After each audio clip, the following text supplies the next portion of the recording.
Got an old 2.2 Wraith laying around? Don't know what to do with it, but you really like it? I can show you some things that will change that thing into something really impressive. Stick around.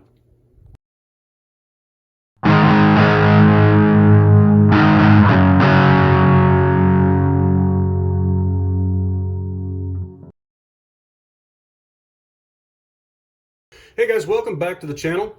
Today I'm going to show you what happens when Horizon has a blowout on parts that are, they were ridiculously cheap, let's be honest. This of course was the 2219 Wraith, the 2.2 that I converted to 1.9 last year sometime, I don't remember. It was pretty nice, I liked it the way it came out. It worked pretty well, I was happy with it.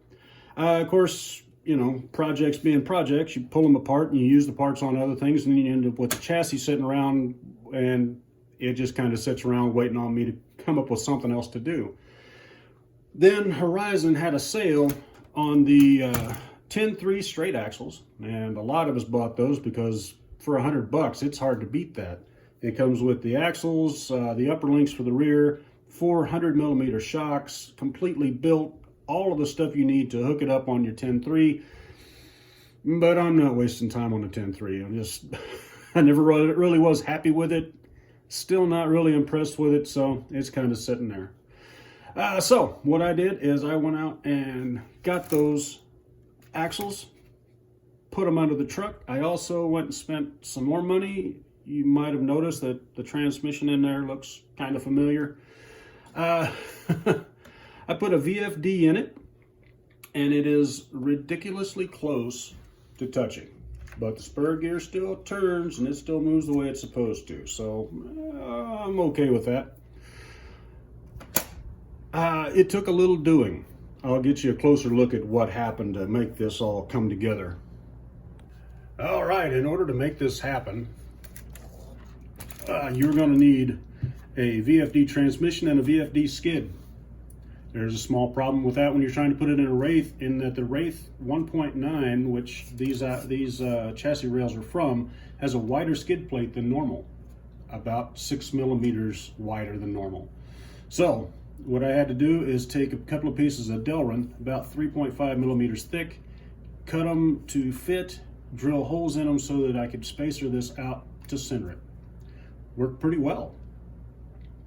After that, of course, I had to slide the skid back about 5mm. You'll notice that the holes here and the holes here do not line up, and they should. Ooh, I need to tighten that screw down a little more. Once you get those things lined up, you slide it back about 5mm, get everything lined up, drill the holes, and you can slide the skid back just enough to clear the spur gear up front.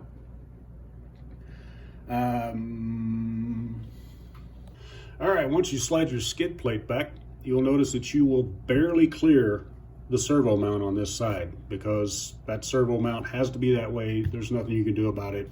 You can't raise it, lower it, make it pretty or dance. It is just going to be there.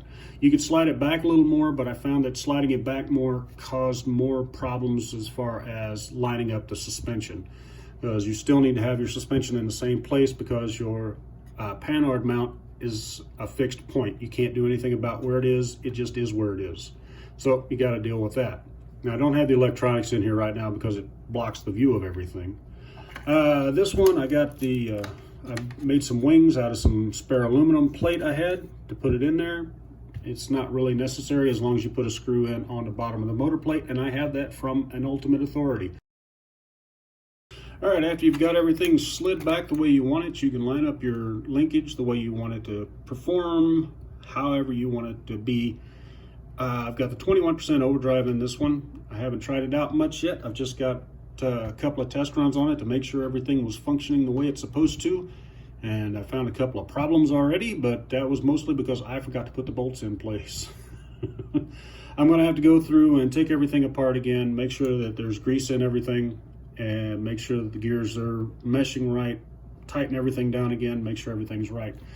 Now I'm not sure, I have an interior for this, but I'm not sure I want to put it in there because I really want to show off this transmission, and of course the transmission tunnel covers all of that up. But it gives me a place to mount seats, and I'm not really sure I even want to do that, to be honest with you. because once all the electronics are hidden in here, you shouldn't be able to see anything except maybe motor leads sticking out here. And once I get the brushless system in, you really won't even notice that, because everything is going to be hidden behind the dash and under the hood, and I'll have the power switch and everything set up here, so I don't have to deal with crazy wires back in the chassis. The only thing I might do is find a way to cover this back edge up just to make it look pretty. The rear printed pieces, you can find these on Thingiverse pretty readily, and you can print those out yourself. I don't do printing for anybody because it's just a bigger hassle than it's worth.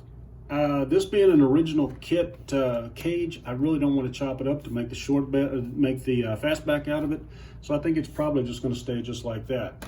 Besides, it's got that really cool Wraith sticker on it, and I don't think I've seen that axial sticker in about 500 years.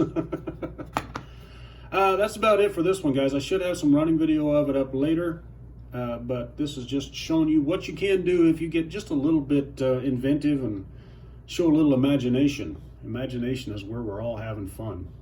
Thanks for watching, guys. Hope you enjoyed it. Hope you learned something. Good luck on the trails.